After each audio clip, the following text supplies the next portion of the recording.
The capital நண்பர்களுக்கு வணக்கம். நான் உங்கள் நிரஞ்சன். எடப்பாடி பழனிசாமி அவர்கள் டெல்லிக்கு வந்து மத்திய உள்துறை அமைச்சர் அமித்ஷாவை பார்த்தது அதிமுக நிர்வாகிகளுக்கு சந்தோஷமா இருக்கோ இல்லையோ, தமிழ்நாட்டில் இருக்கக்கூடிய 2 முக்கியமான தலைவர்களுக்கு பெரிய சந்தோஷத்தை கொடுத்திருக்கு. ஏன்னா அவங்களுக்கான ரூட் அப்படின்றது பெரிய அளவுல கிளியர் ஆயிருக்கு அப்படின்னு அவங்க நம்புறாங்க. யார் அவங்க, ஏன் அவங்க சந்தோஷப்படுறாங்க, என்ன நடக்க போகுது அப்படின்றதெல்லாம் தான் ரொம்ப ரொம்ப முக்கியமான விஷயம். அதை பத்தி தான் இந்த வீடியோல நம்ம இன்னைக்கு விரிவா பார்க்க இருக்கிறோம். ஆனா அதுக்கு முன்னாடி நம்ம சேனலை இன்னும் நிறைய பேர் சப்ஸ்கிரைப் பண்ணாம பார்த்துக்கிட்டு இருக்கீங்க. உங்களுக்கே தெரியும். உங்களுடைய ஆதரவின் அடிப்படையில தான் டெல்லியில இருந்து இயங்கக்கூடிய முதல் தமிழ் யூடியூப் சேனலை இதை நான் நடத்திட்டு இருக்கிறேன். அதனால நம்ம வீடியோஸை நிறைய பேர் கொண்டு போய் சேருங்க. நம்ம சேனலை சப்ஸ்கிரைப் பண்ணிக்கோங்க.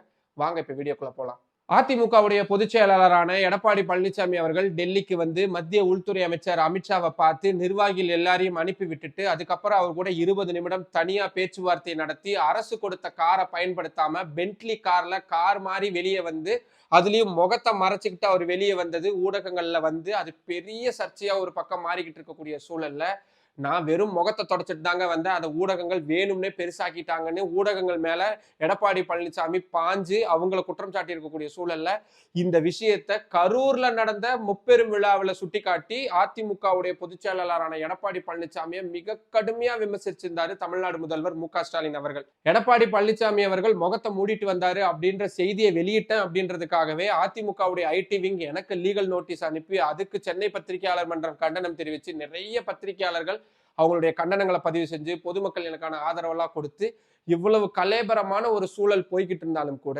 சசிகலா மற்றும் டிடிவி தினகரன் ஆகியோருக்கு இப்ப நடந்த இத்தனை பிரச்சனைகளும் பலத்த சந்தோஷத்தை கொடுத்திருக்கு. காரணம் என்ன? அவங்க நினைச்ச ஒரு கூட்டணியை அமைச்சர முடியும் அப்படின்ற ஒரு பெரிய ஒலி அப்படின்றது அவங்களுக்கு கிடைச்சிருக்கு. அது என்னங்க ஒலி அப்படின்னு நீங்க கேட்கலாம். வேற ஒண்ணு இல்லைங்க. நீங்க டிடிவி தினகரனை பாத்தீங்கன்னா அவரு தேசிய ஜனநாயக கூட்டணியில இடம் பெற்றிருந்தாரு.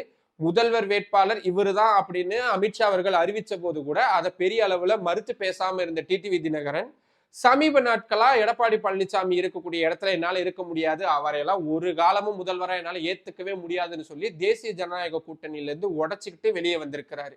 அதுக்கப்புறமா எப்படியாவது சமாதானப்படுத்தி தேர்தல் முடிகிற வரைக்குமாவது எடப்பாடி பழனிசாமி அவர்கள் முதல்வர் வேட்பாளர் இல்லை அப்படின்னு பாஜக தலைவர்கள் வாயாலேயே சொல்ல வச்சிடணும் அப்படின்ற முயற்சிகள் அவர் இருந்தாரு. ஆனா அது எதுவுமே கை கூடல. இன்னும் சொல்ல போனா டைரக்டா டெல்லிக்கு வந்து மத்திய உள்துறை அமைச்சர் அமித்ஷாவை பார்த்து இது சம்பந்தமா வலியுறுத்தணும் அப்படின்ற ஒரு திட்டம் எல்லாம் கூட டிடிவி தினகரன் இருந்தது. ஆனா அதுக்கு முன்னாடியே செங்கோட்டையன் அவர்கள் இந்த பிளவா இருக்கக்கூடிய அதிமுகவை ஒண்ணு சேர்க்கணும், அதுக்கு நீங்க தான் முயற்சி எடுக்கணும் அப்படின்னு சொல்லி செங்கோட்டையன் டெல்லிக்கு வந்து மத்திய உள்துறை அமைச்சர் அமித்ஷாவை பார்த்தது இந்த பிரச்சனைகள் எல்லாத்தையும் அப்படியே தலைகீழா மாத்திருச்சு. ஏன்னா டிடிவி தினகரனுக்கு முன்னாடி செங்கோட்டையன் இந்த விஷயத்துல முந்திக்கிட்டாரு. உடனே டிடிவி தினகரனுக்கு முன்னாடி நம்ம இன்னொரு ஸ்டெப் எடுத்து வச்சிடணும் அப்படின்றதுக்காக தான் எடப்பாடி பழனிசாமி அவர்கள் டெல்லிக்கு வந்து இனிமேல்ட்டு அதிமுகவில இருந்து வரக்கூடிய எந்த ஒரு தலைவர்களையும் என்னை தவிர யாரையுமே நீங்க பார்க்க கூடாது அப்படின்ற ஒரு உறுதிமொழியும் வாங்கிட்டு போயிட்டாரு. அந்த அடிப்படையில டிடிவி தினகரன் இனி டெல்லிக்கு வந்து அமித்ஷாவை பார்க்கறது அப்படின்றது ரொம்பவும் சிக்கல் நிறைந்த விஷயமா மாறி இருக்கு. ஆனாலும் கூட அவர் அதை பாசிட்டிவா பாக்குறாரு. பாருங்க நான் ஒன்னும் கூட்டணியில இருந்து போகல, நீங்க என்ன பெருசா என்டர்டைன் பண்ணல, அதனால நான் கூட்டணியில இருந்து வெளியே போயிட்டேன், நான் வேற ஒரு கூட்டணி அமைக்கிறதுக்கும் தயாராயிட்டேன் அப்படின்ற சமிகையை டிடிவி தினகரன் அவர்கள் கொடுத்திருக்கிறாரு. இன்னொரு பக்கம் சசிகலாவும் எந்த கூட்டணியிலுமே கிடையாதுங்க. அவங்க கிட்டத்தட்ட தனி மரமா தான் அவங்க செயல்பட்டுக்கிட்டு இருக்கிறாங்க.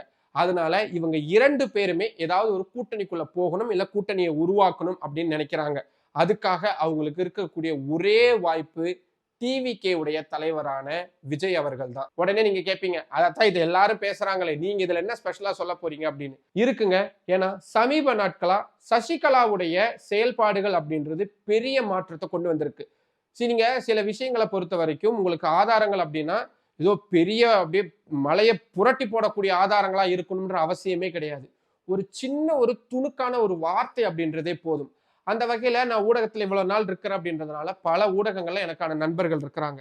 அப்படி ஜெயா டிவிலையும் ஜெயா பிளஸ்லயும் சில ஊடக நண்பர்கள் எனக்கு இருக்கிறாங்க. அவங்க சொன்ன விஷயம் அப்படின்றது எனக்கு ஓரளவுக்கு சரி அப்படின்றது பட்டுச்சு. என்ன விஷயம்?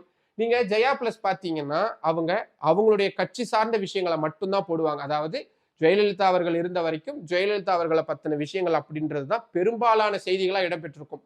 அவங்களுடைய மறைவுக்கு அப்புறமா சசிகலா அவர்களுடைய செய்திகள் அப்படின்றதுதான் முழுக்க முழுக்க ஆக்கிரமிச்சிருக்கும். தேசிய அரசியல் அப்படின்னு வரும் பொழுது பிரதமருடைய பேச்சு இல்ல ராகுல் காந்தியுடைய பேச்சு அப்படின்றதுதான் அவங்க அதிகபட்சமே போட்டிருப்பாங்க. ரொம்ப பெரிய ஏதாவது ஆக்சிடென்ட் நடக்குது அப்படின்னா மட்டும்தான் அது எல்லாத்தையும் கவனம் செலுத்துவாங்க. மற்றபடி முழுக்க முழுக்க சசிகலா அவர்கள் அவர்களை சுற்றி நடக்கக்கூடிய விஷயங்களை மட்டும்தான் அவங்க வந்து பேசிக்கிட்டே இருந்தாங்க. அதுவும் சமீப காலமா அதிமுக ஒன்றிணையணும் அப்படின்ற கருத்தை வலியுறுத்தக்கூடிய அதிமுகவுடைய முன்னாள் நிர்வாகிகள் இல்ல இப்ப சர்ச்சையில ஈடுபட்டு இருக்கக்கூடிய தலைவர்களுடைய பேட்டிகள் அப்படின்றத அவங்க ஒளிபரப்புவாங்க. இதை நீங்க யூடியூப்ல அவங்களுடைய சேனலுடைய வரிசையில போய் நீங்க பாத்தீங்கன்னாலே உங்களால புரிஞ்சுக்க முடியும். இதுல வேற எந்த ஒரு தலைவரை பத்தின செய்தி சின்ன துணுக்கா கூட வராது. உதாரணத்துக்கு அதிமுகவுல என்ன மாதிரியான விஷயங்கள் நடந்தாலும் கூட அதை பத்தி அவங்க கண்டுக்கவே மாட்டாங்க. மற்ற கட்சி இப்போ பாமக மாதிரியான மற்ற கட்சிகள் நடக்கக்கூடிய சலசலப்புகள் இது மாதிரியான விஷயங்கள்லாம் போடவே மாட்டாங்க. அதிலும் குறிப்பா விஜய் அவர்கள் கட்சி தொடங்கவேன்னு சொன்னதுல இருந்து அவர் கட்சி தொடங்கி முதல் பொதுக்கூட்டம் நடத்தி இத்தனை நடந்தும் கூட ஜெயா பிளஸ்ல அது சம்பந்தமான செய்திகள் அப்படின்றது ஒளிபரப்பாக்கப்பட்டதே கிடையாது. ஆனா கடந்த வாரம் அவரு பொதுமக்களை சந்திக்கிறதுக்காக முதல் முறையா வந்து அந்த ரோட் ஷோ அப்படின்றதெல்லாம் நடத்தினப்போ அதை அவங்க நியூஸா எடுத்திருக்கிறாங்க. இது சரி ஒரு முக்கியமான ஈவெண்ட் டிஆர்பிக்காக இல்ல வியூவர்ஷிப்புக்காக அவங்க பண்ணியிருப்பாங்க அப்படின்னு நீங்க கேட்கலாம். ஆனா அதுவும் கிடையாது. அவங்களுடைய விவாத நிகழ்ச்சி அப்படின்றது ரொம்ப ரொம்ப முக்கியமானதா அவங்க கருதுவாங்க. என்ன நடந்தாலும் சரி. ஏன் அந்த நேரத்துல சசிகலா அவர்கள் ஏதேனும் முக்கியமான ஒரு பேச்சுல ஈடுபடுறாங்க, ஏதாவது அவங்களுடைய முக்கிய நிகழ்வு நடக்குதுன்னா கூட அந்த இரவுல அந்த கிராஷ் பண்ணி அந்த டிபேட் ஷோவை கிராஷ் பண்ணி ஒரு நாளும் அவங்க போவே மாட்டாங்க. ஆனா போன முறை திருச்சி மற்றும் அரியலூர்ல விஜய் அவர்கள் பேசினப்போ இந்த டிபேட் ஷோ நடந்துகிட்டு இருந்தப்பவே அதை கிராஷ் பண்ணி அதை அவங்க லைவா எடுத்திருக்கிறாங்க. கிட்டத்தட்ட 12 நிமிடங்களுக்கு மேல அதை அவங்க லைவா எடுத்திருக்கிறாங்க. இப்பவும் அதோடைய லிங்க் அப்படின்றது யூடியூப்ல இருந்துகிட்டு தான் இருக்கு. எனக்கு இது கொஞ்சம் வித்தியாசமா பட்டுச்சு. ஏன்னா இப்படியான சமிகைகள் அப்படின்றதுதான் கூட்டணி சேருவதற்கான அடிப்படை விஷயமா இருக்கும். ஏன்னா நான் ஒரு பேசிக்கா ஒரு பத்திரிகையாளன் அப்படின்றதுனால இப்போ ஒரு கட்சி சார்புடைய இருக்கக்கூடிய ஒரு தொலைக்காட்சியிலேயோ இல்ல பத்திரிகையிலேயோ நாளிதழ்கள்லயோ எந்த ஒரு குறிப்பிட்ட கட்சியை பத்தின ஒரு ஆதரவான செய்திகள் வருது, விமர்சனங்கள் முன்வைக்கப்படுது அப்படின்றத பொறுத்து கூட்டணி எப்படி மாறப்போகுது அப்படின்றத ஓரளவுக்கு யூகிக்க முடியும். அப்படிதான் நான் இந்த விஷயத்தை அணுகியிருந்தேன். உடனடியா சென்னையில இருக்கக்கூடிய என்னுடைய மற்ற சோர்ஸுகள்ட்ட எல்லாம் கேட்கும் பொழுது ஆமா சசிகலா அவர்களும் டிடிவி தினகரன் அவர்களும் இப்போதைக்கு நமக்கு இருக்கக்கூடிய வாய்ப்பா விஜய் அவர்களை பாக்குறாங்க. ஏன்னா விஜய் அவர்களுடைய விமர்சனம் அப்படின்றது பாஜகவுக்கு எதிராக இருக்கு, அதே நேரத்துல திமுகவுக்கு எதிராக மிக கடுமையா இருக்கு. இந்த இரண்டையுமே எதிர்க்கக்கூடியவங்களா நாமளும் இருக்கிறோம். நாம அது வரக்கூடிய நாட்கள் அதை காட்டிக்கணும். அப்படி காட்டிக்கிட்டு இன்னும் சில மாதங்கள் விட்டு பிடிச்சு ஜனவரி மாதத்துல இதுக்கான அறிவிப்பை நம்ம வெளியிடலாம். விஜய் அவர்கள் கூட நாங்க கூட்டணி வைக்கிறோம் அப்படின்றத முன்வைக்கலாம் அப்படின்னு பாக்குறாங்க. சசிகலாவுக்கும் சரி டிடிவி தினகரன் அவர்களுக்கும் சரி இந்த 2 பேருக்குமே முதல்வர் நாற்காலி அப்படின்றது இப்போதைக்கு அவங்களுக்கு தேவையில்லை. அவங்களுக்கு தேவை உடனடியா அதிமுக அப்படின்ற கட்சியை கைப்பற்றணும் அப்படின்றதான். அதனாலதான் இந்த ஒருங்கிணைப்பு அப்படின்ற மாதிரியான விஷயங்கள்ல ஈடுபட்டு இருக்கிறாங்க. அதனால ஒரு ஆர்கனைஸ்டான ஒரு பார்ட்டி நம்ம கிட்ட இருக்குன்னா ஆட்சியை எப்ப வேணாலும் பிடிக்கலாம். ஆனா ஒரு கட்சியே இல்லாம ஆட்சியை பிடிக்கிறது அப்படின்றது ரொம்பவும் சவாலான விஷயம். அது கிட்டத்தட்ட நடக்காத ஒரு விஷயம். அதனால கூட்டணியில பங்கு தரேன்னு சொல்லக்கூடிய விஜய் அவர்கள் கூட கூட்டணி வச்சுக்கிறதுல எந்த தவறும் இல்லை அப்படின்ற ஒரு இடத்துக்கு சசிகலா டிடிவி தினகரன் வந்திருக்கிறாங்க அப்படின்னு சொல்லப்படுது.